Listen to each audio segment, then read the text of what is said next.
Good afternoon. My name is Victoria Sobieski, and thank you so much for having me here today, even though it is over video. Today, I'm going to be talking about substance use disorders, also known as drug addiction. I'm going to be referring to it as a drug addiction a lot in this presentation just because it's a lot easier for me to say, but it is the same term as substance use disorders. I think this is a very important topic, and I will get a little bit more into that in just a little bit. Who here has either battled addiction or known someone to battle addiction? This is why it's so important to me, because addiction does run in my family. I have had people addicted to very, very hardcore drugs for different reasons, and I also have had people in my family addicted to things such as alcohol. It's a very serious thing, and it can tear people's lives apart. Growing up in Albuquerque, and some of you guys may have lived in Albuquerque for some part of your life, know how prevalent drugs are. It's very sad, and it's something that needs to change.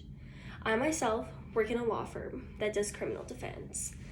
In this, we get charges from all over the spectrum. But something that we do find a lot is possession of drugs, possession of drug paraphernalia, distributing drugs.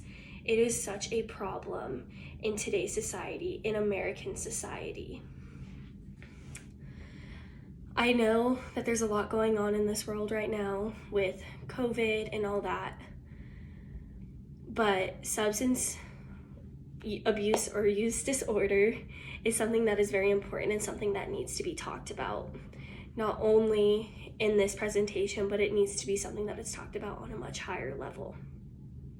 It is affecting so many Americans right now, and I will also get into that a little bit later in the presentation.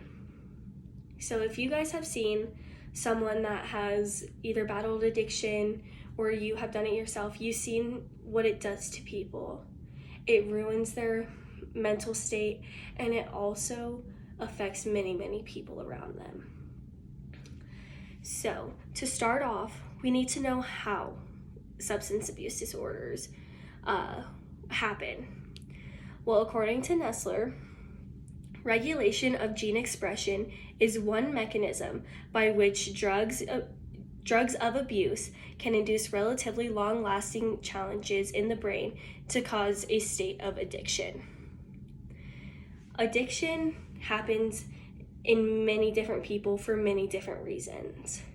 It can start off with you trying something at a party and you love the feeling, so you want to do it again, then you do it again, and then you do it again, and it is not something that you intended to happen, but it did happen, and that's how people get addicted. Another way people get addicted is, say they had back surgery and they get prescribed an opiate and they become addicted because it's the only thing that will take the pain away, and it's the only thing that they can do, use to survive every day.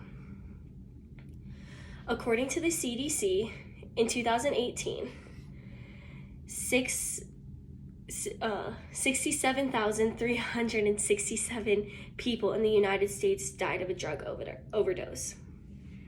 This number is way too high, and it is time for a change. We need to pay attention to this. It's not only something that's happening in Albuquerque. This is something that's happening nationwide as well as worldwide. I myself am not too sure about the effects it's having worldwide, but in the US, that number, drug overdoses, can be prevented. That number is too high. We need to do something about this, and that starts with people who aren't addicted and seeing signs, or maybe if you are addicted but you aren't willing to admit it, we need to recognize signs, and that is something that needs to be taught. According to the Mayo Clinic, a well-respected nonprofit educational thing many people may know, some of the signs, this is more geared toward if you don't know if you are addicted, but they are having to use the drug regularly, having intense urges for the drug, having to use more of the drug to get the same effect, taking larger and larger amounts over a long period, than you intended, making certain you maintain a supply of the drug, spending money on the drug even if you can't afford it. That one hits me really deep because I did have an uncle who did go homeless in order to supply his drug habit. This is something that is very, very important to me because we need to do better for the people around us so that they don't go down the rabbit hole, so that we are able to help them. Some things that we can look for in other people, if like you are not addicted yourself but you are afraid someone else might, is they're starting to get really standoffish. They might get very, very defensive. There's very specific ways you need to approach people about this because it is a very, very sensitive topic to many people, especially if they are addicted. These are only a few symptoms and signs, and there's many more that people can research if they are afraid, and there's many credible resources like the Mayo Clinic that can help people out. But as a society, this needs to be more prevalent in the media. It needs to be more prevalent in all forms of media, like not just the news, but it also needs to be more prevalent in conversation. Conversation is the first way that we start to make change. There's no way we are going to battle drug addiction if we aren't the change we want to see. The last point is treatment. Treatment is very important, and treatment can come in a lot of different ways, shapes, and forms. Treatment isn't necessary for all cases.